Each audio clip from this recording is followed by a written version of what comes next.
No início era a palavra, e a palavra estava com Deus, e a palavra era Deus. Ele estava no princípio com Deus, e todas as coisas foram feitas por Ele, e sem Ele, nada do que foi feito existiria. Nele estava a vida, e a vida era a luz dos homens. E a luz resplandece nas trevas, e as trevas não a conheceram. Houve um homem, enviado de Deus, cujo nome era João. Esse veio para testemunho, para falar a respeito da luz, para que todos crescem através dele. Não era ele a luz, mas ele veio para testificar a respeito da luz. Ali estava a luz verdadeira, que ilumina todo homem que vem ao mundo. Estava no mundo, e o mundo foi feito por ele, e o mundo não o conheceu. Veio para os que eram seus, e os seus não o conheceram. Mas a todos quantos o receberam, deu-lhes o poder de serem feitos filhos de Deus, aos que creem no seu nome, os quais não nasceram da vontade do sangue, nem da vontade da carne, muito menos da vontade do homem, mas nasceram da vontade de Deus. E a palavra se fez carne, e viveu entre nós. E nós vimos a sua glória, como a glória do único Filho do Pai, cheio de graça e de verdade. O 18. Deus nunca foi visto por ninguém. O Filho único que está no coração do Pai, esse o fez conhecer. Até aí. Pai Santo, com a Tua palavra aberta, com os nossos corações também abertos, nós pedimos, invocamos que intervenhas por nós. Manifesta-te em nosso meio agora, através da Tua palavra, que ela penetre em nosso coração e faça morada eterna. É o que nós te pedimos em nome de Cristo Jesus. Amém. Hoje eu gostaria de falar sobre um tema muito fora de moda nos púlpitos da igreja hoje. Gostaria de falar sobre um tema que vai te confrontar, que vai fazer você rever sobre os teus caminhos. Esse tema é a vida centrada em Cristo. Uma vida centrada em Cristo. E por que uma vida centrada em Cristo vai te confrontar? Porque se você olhar para a sua vida, não é uma vida centrada em Cristo. E é até entendível. Porque o que esse mundo não propõe é uma vida centrada em Cristo. Tudo nesse mundo indica, essa sociedade, essa era que nós estamos vivendo, impulsiona, empurra você para viver uma vida voltada para si. Se uma vida voltada para si, se você tem um desejo, a necessidade e a vontade, então você pode ter. Se o meu desejo, necessidade e vontade querem que eu tenha, querem que eu usufrua, querem que eu viva dessa maneira, então eu tenho que viver, permitido com que eu viva dessa maneira. Vale tudo para ser feliz, não importa se eu tenho que pisar nas pessoas, não importa se eu tenho que ser uma pessoa ruim, vale tudo para ser uma pessoa feliz. Eu lembro que eu conversei com uma aluna certa vez, ela disse, olha, minha mãe está traindo meu pai, mas o que eu desejo é que ela seja feliz. Eu lembro que essa minha aluna falou isso. Eu desejo que ela seja feliz. Se ela está traindo meu pai, não importa, mas eu desejo que ela seja feliz. É o pensamento desse mundo. Está presente nas propagandas de carro, nas propagandas de roupa, está presente nas propagandas de margarina. A felicidade acima de tudo e de todos faz de você uma pessoa egoísta, uma pessoa vazia de Deus e que precisa contemplar os próprios sonhos. Observa as músicas que nós temos hoje. A maioria das músicas em inglês está dizendo assim, ó, siga o seu coração. E as músicas sertanejas que nós temos no Brasil, elas dizem assim, olha, chora, me liga, implora, o meu beijo de novo, me pede socorro, queira que eu vá te salvar. Porque é essa que eu quero que seja a minha posição para com você. Eu quero que você implore a minha volta. Eu quero que você necessite de mim. Eu sou tão bom e tão poderoso que é você quem precisa de mim, não é eu quem preciso de você. Isso está presente no pensamento dessa era, desse mundo. E não é só nesse mundo, não. Entrou no meio evangélico que a gente deu uma roupagem gospel para isso. As nossas músicas não são muito diferentes das músicas que a gente ouve no mundo. Quando a gente ouve, olha, o agir de Deus é lindo, na vida de quem é fiel, no início tem provas amargas, mas depois tem um sabor de mel. Eu nunca vi um justo sem resposta, porque até nisso Deus demonstra o seu amor. Aí ele conclui dizendo, olha, você vai estar na plateia e eu no palco. Vai ver a luz de Deus agindo em você, brilhando em você. Ou temos uma outra música, da Ludmilla Ferber, que diz assim, olha... esqueci a música, saí para falar para vocês e esqueci da abençoada da música. Bom, tem uma outra que diz assim, olha... restitui, eu quero de volta o que é meu. Tinha uma outra música que a gente cantava na antiga igreja, infelizmente já cantei. Se tentam destruir-me, zombando da minha fé, e até tramam contra mim, querem humilhar meus planos, querem entulhar meus poços e me fazer desistir. Mas quem vai apagar o selo que é em mim, a marca da promessa que ele me fez? E quem vai me impedir, se decidido eu estou? Em um refrão apenas ele citou a palavra eu e meu mais de 10 vezes. As músicas hoje falam para mim o que Deus vai fazer através de mim, o quanto Ele vai me abençoar. É isso que as músicas gospel prometem hoje. E se a gente não vigiar, a gente cai nessa, achando que esse pensamento é um pensamento de Deus, e está longe de ser um pensamento de Deus. O cristão, a cristã tem que entender que ele está em Cristo para conhecer a Deus e glorificá-lo. É triste dizer isso, mas é a mais pura verdade. Você não está na terra para ser feliz, você está na terra para glorificar Deus. E enquanto você querer ser feliz acima de tudo e qualquer coisa, Deus vai permitir você ser frustrado, Deus vai permitir você se embaralhar, se bagunçar, até você perceber o real propósito que Ele te fez. Pare de querer viver uma vida egoísta. Viva uma vida centrada em Cristo, uma vida que o glorifica. Uma vida que tem uma visão diferente. Senhor, eu não quero ser o mais rico, eu não quero ser o mais feliz, eu não quero ser o mais realizado, eu quero Te fazer feliz, eu quero Te ver realizado, Senhor. Quando Jesus Cristo sai do batismo, Deus olha para Ele e diz assim, esse é o meu Filho amado que me traz alegria. Ele não disse assim, esse é o meu filho amado que pode agora viver uma vida como quiser e vai ser feliz. Não, esse é o meu filho amado que me traz alegria. A gente precisa começar a compreender que a gente está nesse mundo para alegrar o coração de Deus, para fazer Deus feliz, e não Ele tem obrigação de me fazer feliz. Essa é uma mensagem centrada em Cristo. Viva uma vida centrada em Cristo. A tua rotina tem que ser centrada em Cristo. Os teus sentimentos têm que emanar de Cristo. Eu quero te dar motivos para isso, um exemplo de vida. Diz assim, no princípio era a palavra, e a palavra estava com Deus, e a palavra era Deus. Fecha a janela para mim, por favor, Renan. No princípio era a palavra, e a palavra estava com Deus, e a palavra era Deus, é o que está dizendo. Por quê? Quem que é essa palavra? É Jesus. Jesus é a palavra que estava no início com Deus e Ele próprio era Deus, é um com Deus.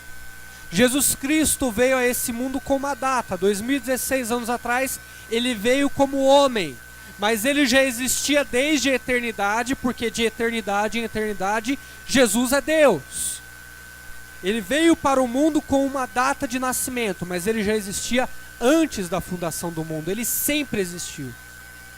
E Jesus, que é Deus, que estava com o Pai, que é a palavra descrita aqui nesse verso, mostra no verso de número 3, que ele estava no princípio com Deus e criou o mundo.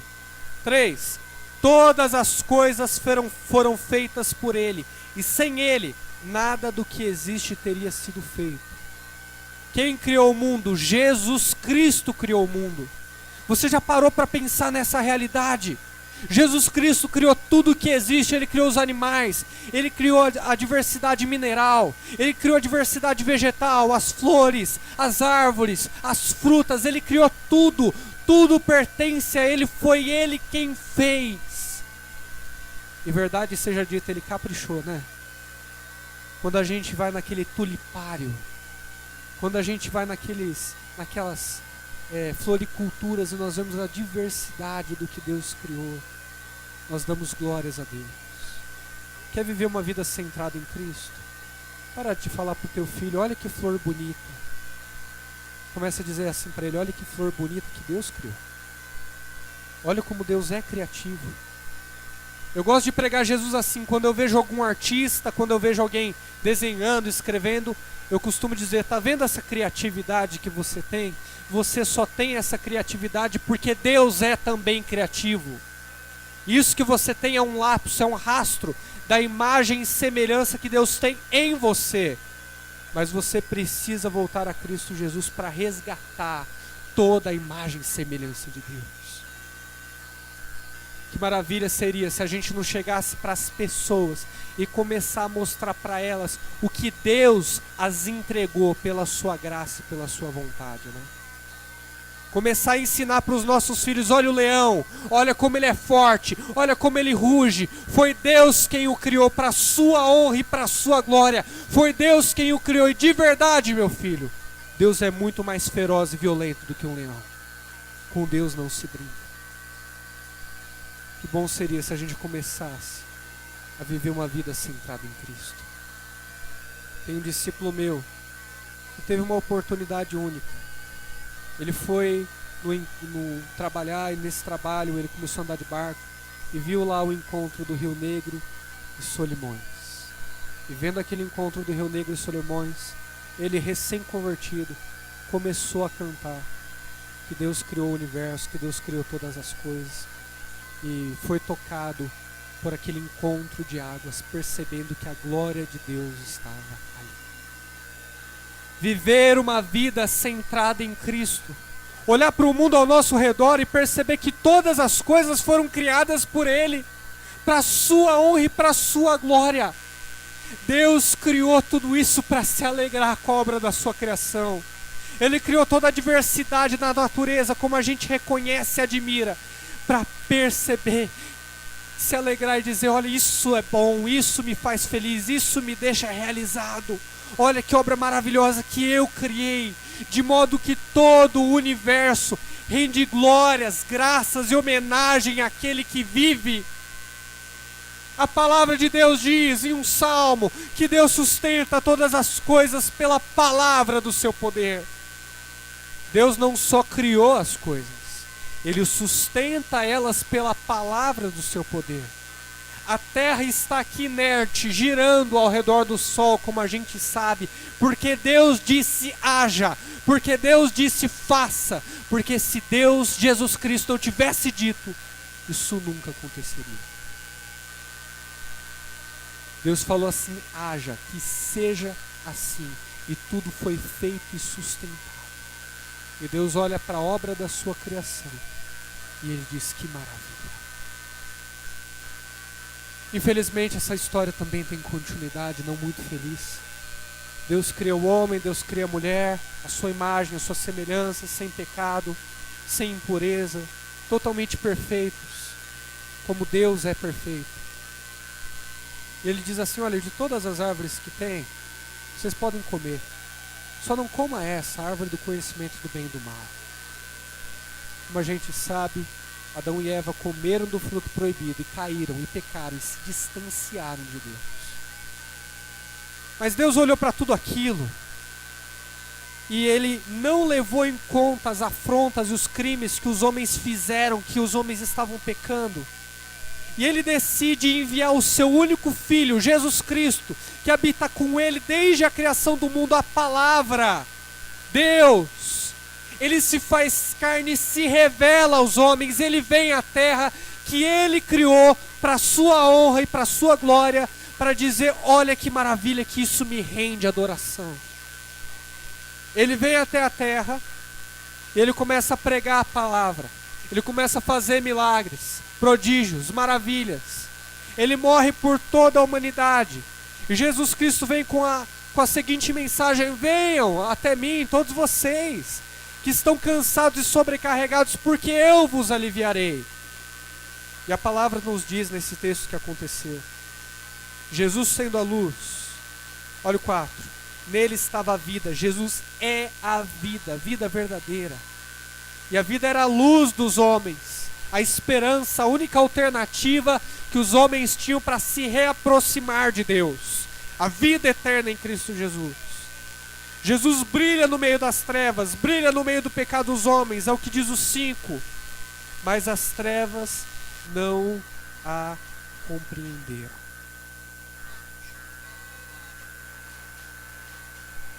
Você consegue imaginar um pouco do coração de Deus agora? Ter criado o mundo, o universo, para sua honra e para sua glória. Tendo nomeado cada um de nós. Tendo nós no coração, a humanidade. E ele vem porque criou todas as coisas e dizem, olha, me recebam. Mas os homens o recusam. Mas os homens não o querem. Você consegue imaginar um pouco do coração de Deus? É muito pior do que ter um filho que você acompanha desde o nascimento até a vida adulta. E esse filho maltrata você e não te quer mais, vai para o mundo e te abandona. É muito pior do que isso. Sendo que isso já dói. Deus criou todas as coisas e os homens o recusaram. Os homens não queriam. Os homens zombaram dele. Os homens decidiram continuar pecando conforme eles queriam, conforme era o desejo do seu coração. 6 diz: houve um homem enviado de Deus, cujo nome era João. Depois que o verso 5 diz que Jesus veio ao mundo e as trevas não o conheceram, a Bíblia começa falando sobre esse homem enviado de Deus, cujo nome era João. Um profeta que já estava registrado ali no livro de Isaías, como aquele que ia preparar o caminho, preparar a vereda, anunciar uma pré-mensagem, antes da mensagem encarnada, antes de Cristo mesmo vir. Ele abriria o caminho, ele falaria para as pessoas que o Messias estava chegando, e o seu nome era João. Por que a Bíblia meio que interrompe esse texto e coloca João aqui? Olha, as trevas não compreenderam, as trevas não conheceram, mas tinha um homem enviado de Deus, cujo nome era João. O evangelista coloca ele aqui, porque João é exatamente o oposto de tudo aquilo que as trevas estavam fazendo. Se as trevas não conheciam Jesus, João o conhecia pessoalmente. João tinha intimidade com Jesus. E João se submetia totalmente a Jesus Cristo. Ele era para ser sacerdote do templo. Por direito de família, ele podia estar lá no templo, servindo. Mas como o templo estava sob o domínio romano, João vai vagar pelo deserto, comendo gafanhoto, mel silvestre, vestindo roupa de camelo, andou como um andarilho. E de lá ele pregava e as pessoas vinham ouvir a sua pregação. Um homem com uma vida centrada em Cristo quebra o silêncio de 400 anos que Deus havia dado para o seu povo.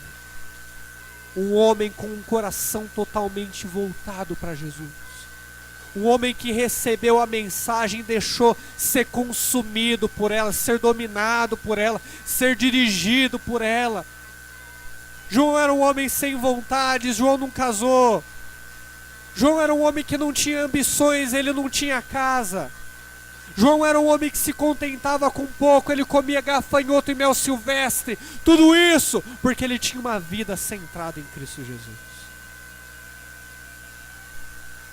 Em um certo ponto da vida, ele ficou como todos vocês deveriam estar, morto. Morto para si, morto para suas vontades, vivendo o senhorio de Cristo. Jesus Cristo fala sobre esse homem dizendo que dos homens nascidos de mulher não havia nenhum maior do que João Batista. Isso meio que dá um nó na nossa cabeça. Como assim não há ninguém maior do que João Batista? João Batista era um profeta, realmente era um profeta, mas ele não fez milagres, ele não fez prodígios, ele não fez maravilhas. Não é registro de que tenha expulsado demônios. Não plantou uma igreja, um templo, uma denominação, uma religião. Vagava pelo deserto e pregava. Era essa a vida de João Batista. Como esse homem é o maior dos nascidos de mulher? Como assim, ó Cristo? Um homem que se entrega totalmente a Deus se torna o maior dos homens. Um homem que se torna refém, um homem que se torna prisioneiro de quem Cristo é, domina sobre todos os demais homens, é maior do que todos eles. Quanto mais um homem se reconhece como não sendo, quanto mais um homem se diminui diante da presença de Deus, quanto mais um homem se humilha diante da presença de Deus, dá espaço para o seu agir, para o seu trabalhar, para que Deus possa falar através dele, viver através dele, sentir através dele. Mas esse homem é exaltado diante dos homens. Deus só pode usar gente que se humilha. Deus só pode usar gente que reconhece que não é. Deus só pode usar uma classe de pessoas, o dependente, o resto ele descarta. A palavra de Deus diz que Deus abate os orgulhosos, mas dá graça aos humildes. É esse o retrato de João. Um homem com uma vida centrada em Cristo Jesus. Todos os dias você acorda e pensa, é o meu trabalho, é o meu emprego, a minha felicidade. É os meus sonhos, as minhas ambições, é os meus planos, é o que eu quero fazer, Senhor. É o meu desejo, Pai, abre a porta. Senhor, dê essa oportunidade. Senhor, me faça um homem feliz, realizado. E Deus vai ficando em segundo plano. E a nossa ação para com Deus, para com o que Ele quer, vai ficando como sendo qualquer coisa, como não sendo nada. O profeta contemporâneo que morreu há 2 anos atrás, o modelo para mim e para o pastor Paulo Júnior, David Wilkerson. Ele revela que um dia ele estava no quarto de oração, falando sobre algumas necessidades ministeriais. Ele fala, Senhor, eu preciso disso, preciso daquilo. Senhor, abra a porta, Senhor, faça isso. Depois que o David colocou a sua lista de pedidos, ele sai pela porta, e quando ele está alcançando a maçaneta, Deus fala, David, volta. Vem aqui. Que foi, Senhor? Você passou 1 hora falando sobre as suas necessidades, falando sobre os seus desejos e falando sobre os seus planos. David, senta aí, porque agora eu quero passar 3 horas com você, falando sobre as minhas necessidades, falando sobre os meus desejos, falando sobre os meus planos, falando sobre o que eu quero fazer. E David percebeu o quanto não estava vivendo uma vida centrada em Cristo Jesus. A gente se converte, a gente recebe Jesus, mas a gente para no meio do caminho. A gente não percebe que Deus quer dominar, quer reinar sobre tudo aquilo que a gente é. A gente se entrega a Deus não se entregando. A gente fala, Senhor, reina sobre a minha vida, que é a minha casa, mas aquele quarto escuro não, Senhor. Aquele quartinho ali é meu, ali eu guardo as minhas tranqueiras, ali eu guardo os meus planos, ali eu guardo os meus desejos, ali não, Senhor. Domina sobre todos os cômodos, mas eu tenho direito a alguma coisa. Não liga não, Senhor, esse quartinho é pequeno mesmo, o Senhor nem vai reparar que ele está aí. E Deus está falando para você hoje, é aí que eu quero entrar, é aí que eu quero dominar, é aí que eu quero ser Senhor. Submeta os teus planos a Deus.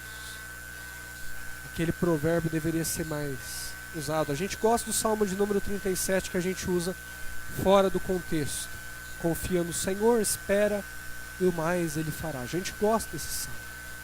Mas a gente não gosta de quando Provérbios pega e fala assim, olha, o homem faz planos, mas quem tem a resposta certa é Deus. A gente não gosta desse provérbio. A gente pula ele. Se abre lá, né? Se alguém quer alguma resposta de Deus, Senhor, aí cai nesse provérbio, não, esse não valeu, eu coloquei o dedo, vamos de novo. Até cair em alguma coisa que é saborosa para nós, que nos leva a ouvir a voz de Deus, ou Deus que a gente constrói. Uma vida centrada em Cristo exige que você morra para os seus desejos, exige que você morra para as suas carências, exige que você morra para os seus pecados, exige que você morra até para os teus planos. Escreve os teus planos, é bom planejar. Mas quando você escrever os teus planos, escreve eles a lápis. Fala, Senhor, eu estou aberto para idas e vindas, alterações que o Senhor quiser fazer. Porque quem governa a minha vida não sou eu. Eu não sou o capitão da minha alma. Tu és, ó Cristo, o capitão da minha alma. Tu és aquele que vai me levar. Tu és aquele que me dirige, não eu. O mundo fala para você, siga o seu coração. O pregador e a Bíblia dizem, aborte os desejos do seu coração, não siga o seu coração. Ouça apenas a voz de Deus. Que eu falo para os meus discípulos sempre, os nossos sentimentos têm que estar debaixo da palavra de Deus. Não é os nossos sentimentos que guiam e que norteiam a palavra de Deus, mas é a palavra de Deus que domina e que leva os nossos sentimentos. Cada vez que a gente se pergunta, olha, eu estou sentindo de fazer isso, esse sentimento vem de mim e tem a aprovação de Deus? Esse sentimento vem de mim e não tem a aprovação de Deus? Ou é algo que Deus quer que eu faça? A gente tem que mergulhar nas Escrituras, mergulhar na oração para receber direção e resposta. Não há caminhos fáceis para ouvir a voz de Deus. Se um homem e uma mulher querem ouvir a voz de Deus, eles têm que se submeter em oração. Eles têm que reservar algumas horas do seu dia para ficar longe do WhatsApp, para ficar longe do celular, para ficar longe daquilo que atrai para o mundo e ouvir a voz de Deus. Homens, casados, pais de família, em vocês pesa a responsabilidade de buscar a Deus em tempos de crise. Em vocês pesa a responsabilidade de ouvir a voz de Deus que vai guiar a sua família em tempos aonde você não sabe o que fazer. É você quem vai trazer uma resposta. É você quem vai trazer a direção, então vá pegar. Mulheres, é em vocês que pesa a responsabilidade de ser o discernimento da casa. A mulher sábia edifica a sua casa e a tola derruba com as suas próprias mãos. Vão para o quarto de oração. Não percam tempo com vaidades, com trivialidades, com coisas que não têm peso eterno. Vão para o quarto de oração. Vão para o objeto de renúncia. Reduzam os seus desejos para poder ouvir a voz de Deus. Pastor, como é que faz para ouvir a voz de Deus? Fácil. A voz de Deus, ela é preciosa. Ela é um sussurro, ela é baixinha. Para a gente ouvir a voz de Deus, a gente tem que diminuir todas as outras vozes. Quando a gente diminui todas as outras vozes, a gente consegue ouvir a voz de Deus. Às vezes a gente está tão cheio de eu, às vezes a gente está tão cheio de opinião dos outros, a gente às vezes está tão cheio de tantas outras coisas que não fazem viver, a gente não consegue ouvir a voz de Deus. Tem que abaixar as outras vozes para poder ouvir a voz de Deus. Não, isso sou eu vou me matar agora, eu vou abaixar essa minha voz. Vou abaixar a voz da opinião alheia. Vou abaixar a voz disso para escutar o sussurro da voz de Deus. E quando você se reduzir no quarto de oração dessa maneira, você vai ouvir a voz de Deus tão clara como nunca ouviu. Como nunca ouviu. Uma vida centrada em Cristo custa caro. Uma vida centrada em Cristo requer sacrifícios. Requer sacrifícios. Diz assim, 7:8. Esse veio para testemunho, para que testificasse da luz, para que todos crescem por ele. Não era ele a luz, mas para que testificasse da luz. Ali estava a luz verdadeira que ilumina todo homem que vem ao mundo. Um pregador uma vez disse assim, que João Batista foi o maior dos homens nascidos de mulher, porque João Batista sabia a hora de entrar e a hora de sair. Eu discordo dessa afirmação.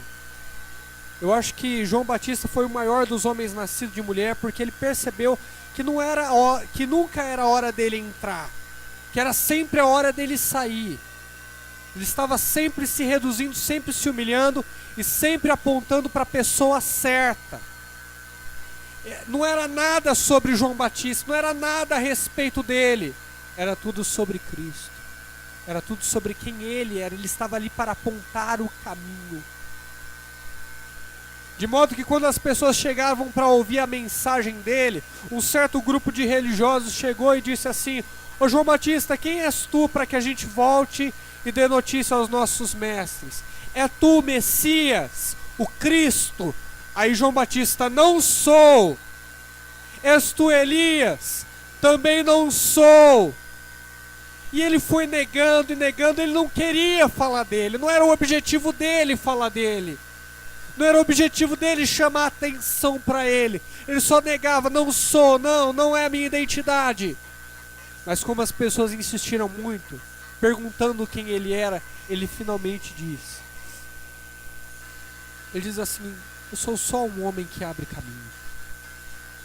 Eu sou aquele que o profeta Isaías diz: voz do que clama no deserto, façai veredas. Eu só faço caminho, só faço veredas.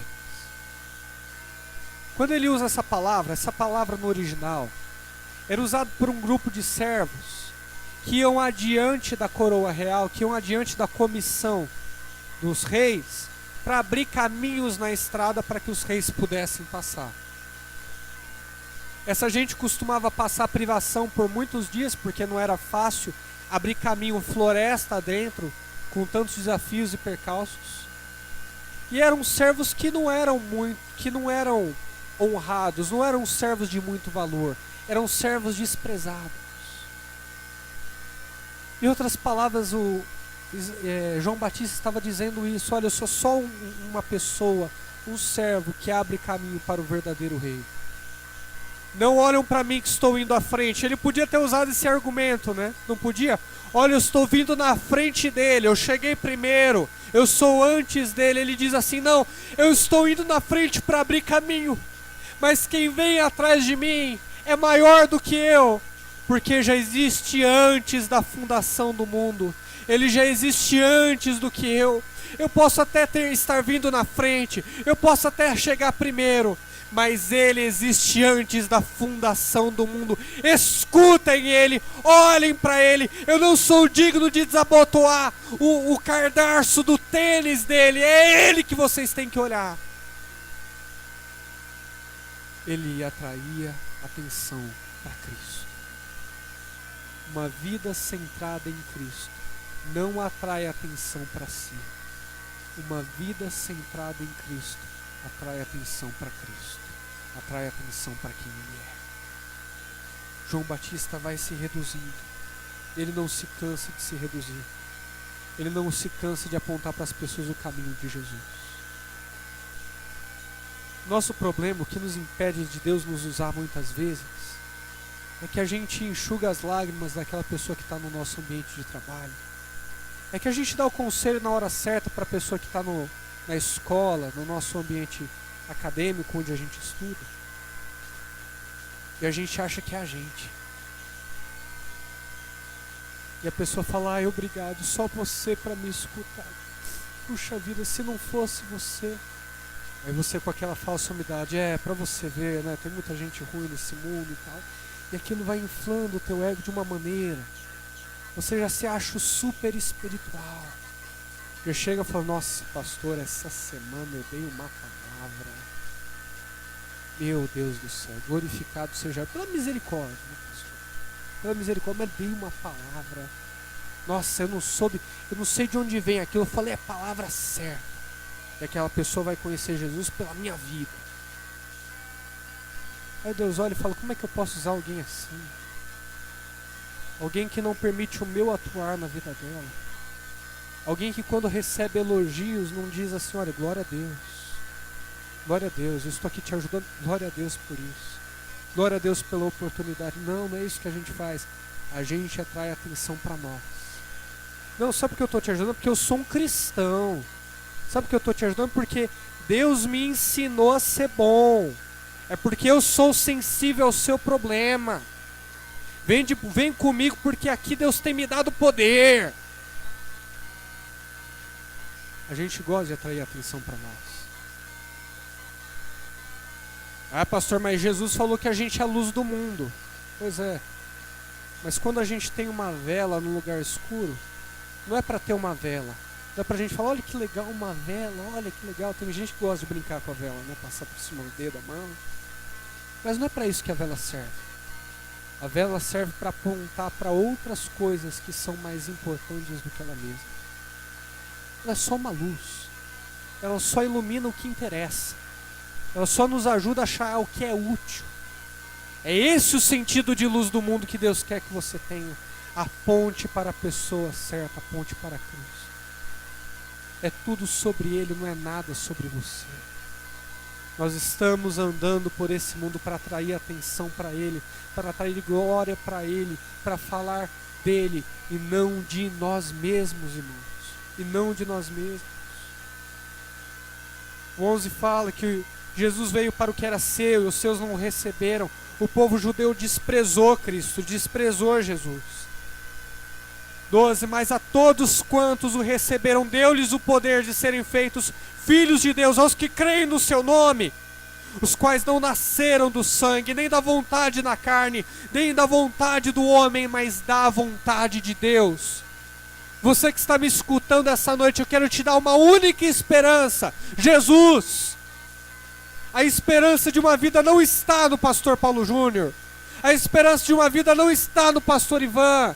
A esperança de uma vida não está na Igreja Cristã Verdade da Cruz.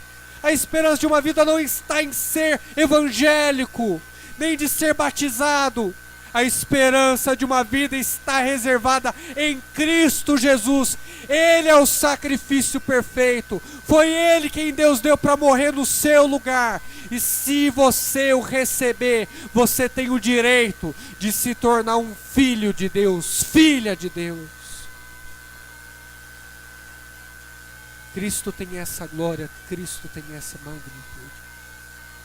Sabe por que você se torna filho de Deus, filha de Deus?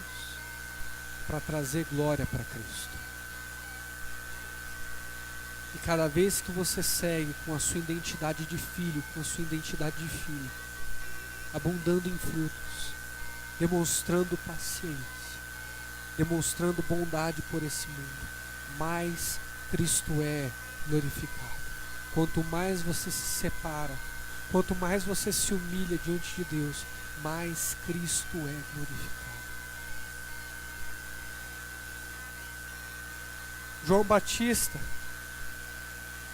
ele batiza Jesus, e é tão humilde que ele chega para Jesus e fala: Senhor, Tu és maior do que eu, sou eu quem necessita ser batizado por Ti.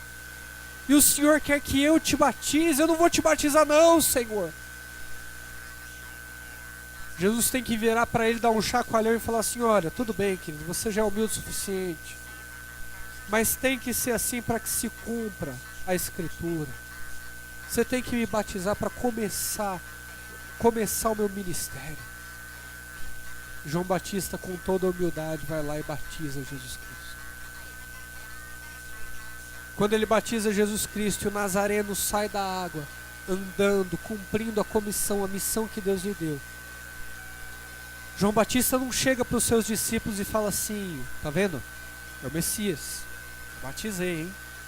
Batizei. João Batista não chega para os outros, tá vendo? Esse é o Messias, ó, foi batizado por mim. Tá vendo o Cordeiro de Deus ali que tira o pecado do mundo? Foi batizado por mim, eu batizei, hein? Fique claro, que fique registrado. Ficou registrado aqui no Evangelho que Jesus foi batizado por João, mas que João não quis batizá-lo, de humilde que era, por considerar Jesus superior a si mesmo. João Batista sabia apontar para Jesus como ninguém. De alguma forma Deus nos usa, a gente prega a palavra, pessoas se convertem. Mas o que é incrível e é maravilhoso é que quando essas pessoas se convertem e conhecem a Cristo, elas esquecem de você e elas começam a seguir Cristo. E a gente não tem que chamar atenção pra gente, pra quem a gente, ó, você recebeu Jesus através de mim, saiba disso. Você, através de mim. João Batista, ele vê 1:35. No dia seguinte, João estava outra vez ali, 2 dos seus discípulos. E vendo passar a Jesus, disse: Eis o Cordeiro de Deus que tira o pecado do mundo. E os 2 discípulos ouviram-no dizer isso e seguiram a Jesus. João Batista estava com os seus discípulos. Ele chega para os seus discípulos e fala: olha, tá vendo aquele ali? Aquele é o Cordeiro de Deus que tira o pecado do mundo. Sigam-no. Aí os discípulos seguem a Jesus e deixam João Batista sozinho ali. E João Batista vai vendo os seus discípulos seguirem a Jesus. Percebe? Jesus não chega levando os discípulos de João Batista e João Batista reclamando: ô Jesus, tá rachando a igreja? Calma aí, Jesus. Esses discípulos eram meus, faz os seus. Tanta gente vai te seguir, Jesus, você não pode deixar 5 comigo. João Batista tem alegria, tem felicidade de atrair pessoas até Jesus, mesmo que isso signifique abandoná-lo, mesmo que isso signifique deixá-lo só.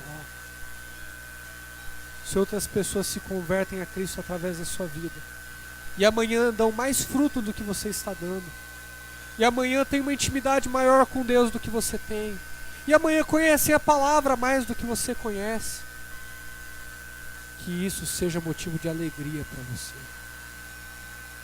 Ele está conhecendo Cristo, ela está conhecendo Cristo e prosseguindo em conhecer. Conseguiu conhecer de uma maneira que eu ainda não consegui. Convém que ele cresça e que eu diminua. Foram as palavras de João Batista. E elas têm que fazer parte da sua vida também. Você consegue imaginar como seria a sua vida? O quanto que ela seria diferente se todos os teus pensamentos, se todas as tuas atitudes, se todas as tuas emoções fossem refém, fossem prisioneiras de Cristo?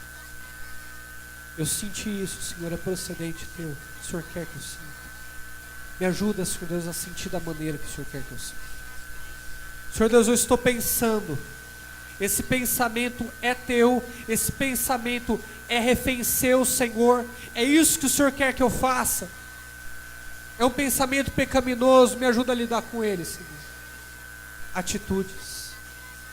Pai, as minhas atitudes diárias, o modo como eu trato meu chefe, minha esposa, esposo, filhos, estão te glorificando, estão te fazendo conhecido, Senhor.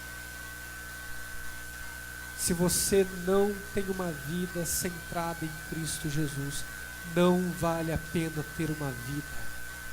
Jesus Cristo diz em João 10:10, eu vim para que tenham vida e a tenham plenamente. Eu sou o caminho, eu sou a verdade e eu sou a vida. A sua vida só pode ser assistida nele. A sua vida só pode ser vista nele. Não queira se imaginar sem Jesus. Tenha medo desses pensamentos. Repreenda esses pensamentos. Volte para Cristo. Volte para Cristo. Em Efésios, diz assim que Deus fez convergir, ou seja, chegar em Cristo todas as coisas. Tudo no universo passa por Cristo. A criação, Tudo que existe passa por Cristo. Tudo foi convergido nele, é o que diz a Escritura. A Escritura diz que tudo foi formado e ele sustenta todas as coisas. Ele é dono de tudo e de todos. Aí, diante desses testemunhos da palavra, a gente chega com os nossos sentimentos e pensamentos e diz assim: Senhor, tudo converge, tudo passa por ti, menos isso, menos eu. Que afronta. Quem você pensa que é? Se submeta ao Rei da Glória. Se submeta ao Rei da Glória. Se submeta a quem é. Nenhum sucesso vale ficar longe de Deus, ficar longe de Cristo. Nada vale ficar longe de Cristo Jesus. Se submeta. Não importa o que seus vizinhos façam. Não importa o que seus amigos façam. Não importa o que as pessoas que estão influenciando você façam. Peça a Deus para continuar sendo uma pessoa sem trauma em Cristo Jesus. Deus precisa te ensinar a morrer. Deus precisa te ensinar a morrer. João Batista, o maior dos homens nascido de mulher, teve um ministério maravilhoso, de 6 meses apenas, onde ele começou anônimo e 6 meses depois terminou com a sua cabeça em uma bandeja oferecido para a esposa do rei. Mas é um exemplo vivo para nós hoje, de um homem que sabe se submeter a Cristo, de um homem que sabe passar os seus sentimentos, ambições e pensamentos sobre a pessoa dele, uma pessoa que sabe reconhecer o senhorio de Cristo, uma pessoa que veio ao mundo não para ser feliz, mas para fazer Cristo feliz, para fazer Deus feliz.